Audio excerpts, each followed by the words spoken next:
mudane cabdilaahi maxamed daahir cukuse wasiirka wasaaradda warfaafinta dhaqanka iyo wacyigelinta ee Somaliland oo maanta warfidiyeenada kula hadlay magaalada Hargeysa ayaa waxa uu sheegay in dawladda Somaliland ay haysato nabad buuxda iyadoo dhawaan dawladda Ingiriiska Somaliland ku eedeysay inay ka dhici karaan farar argagixiso. Master Cukuse waxa kale oo ka hadlay telefishinka Universal uu bariyay ugu dambeeyay caadistii daaqayada raqiis oo hawada u marinayay Somaliland. wasiirku ugu horeynba waxa uu ka hadlay nabadda buuxda ee Somaliland ay ku caanamashay dawladda Ingiriiska iyo dawladaha kaleba waxaan doonaynaa inaan mar kale iyo mar kaleba u cadeyno annagu waxaan joognaa dalkayagii oo xor ah oo nabad ah waxaanu joognaa dalkayagii oo xor ah oo nabad ah oo nidaamka uu haysta ee uu ku nool yahayna nidaamka kala dambeyntu ay jirto uu yahay nidaamka sharcigu uu sareeyo uu yahay nidaam qorigu taliya aanu ahayn meel fawda ka jirtana maaha dalkayagu waa meeshaasi qofku ilaahay ka sakow nabadda ku nool yahay dadkiisana uu la nool yahay dawladnimaduna ay ka jirto waxaan cadeynaynaa oo kale dawladda Ingiriiska iyo kuwa kale ee marar fara badan waxa soo kale dhawaaq noocaas oo kala sheega xogta ay ka hayaan Somaliland waa xog u xaqiijinaysa waxa ay sheegayaan inaanu runa mudane cabdilaahi maxamed daahir cukuse oo hadalkiisa sii wata ayaa waxa uu ka hadlay telefishinka Universal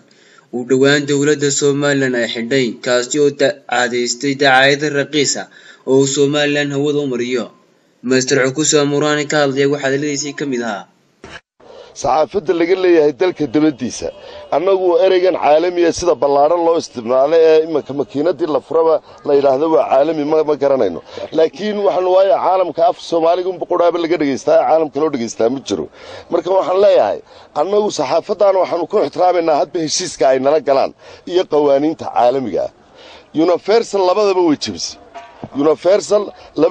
jabisay waxay xadaan warka Somaliland yalla isagoo tuuga bay soo daayaan waxaanu ku qaadi doonaa iyagoo leh tiknoolajiyadii ba casri noqotay tiknoolajiyadu waxay casri nimadeedu hadii tuugada tahay xalaal maaha annagu inta tuuga tahayna inta biliisku daba socon karo uu ku daba soconaya marka aad nabad iyo ku joogto dalka ee aad heshiisyadii aad naga baxday qoraalka ay aanu soo dhignay maxkamadaasi iyo waaranadaasi maanta eerboodada ku yaala ayaanu ninka mulkiilaha ku leenahay maantana calooshaadii adaaba dibadda keenay adiga cadaawada Somaliland u haysay muujistay cadaawada Somaliland u haysay muujistay waxaan leenahay kuwa xiriirka la leh Universal ee ganacsatada waaweyn ah ee xayeysiisyada ka sameeysta waxaad maal gelinaysaa mudane cabdilaahi maxamed daahir cukuse wasiirka wasaaradda warfaafinta dhaqanka iyo wacyigelinta ee Somaliland waxa kale oo uu mahadnaqay warbaahinta madaxa bannaan gaar ahaan warbaahinta Somaliland saxaafadda madaxa bannaan waan u mahadnaqayaa waxaan uga mahadnaqayaa dadaalka ay ugu jiraan imika in ay noqdaan qaar isku duuban inay noqdaan qaar kulamo ballaaran qabsada inay noqdaan qaar maxaan idhaahdaa ka shira oo soo safna u igmaday inay hawshaasi la wado annaguna waan soo dhaweynaynaa in ay bal eegaan xeerarka meesha yaala kii hore ee saxaafadda ka labaad ee golaha wakiilada ay curiyeen dabadeetana ay wixii ku hagaagsan maadaama ay xukuumadda ku haystaan maanta ilaahay mahadii inuu Axmed Siiraayna madaxweynaha Jamhuuriyadda Somaliland yahay oo saxaafadda jecel wasiirkuna mid aniga ah oo iyaga kamid aan ahay fursadaas ay haystaan waxaan loo ogolahay bal xeerka inay iyagu wixii ay ogol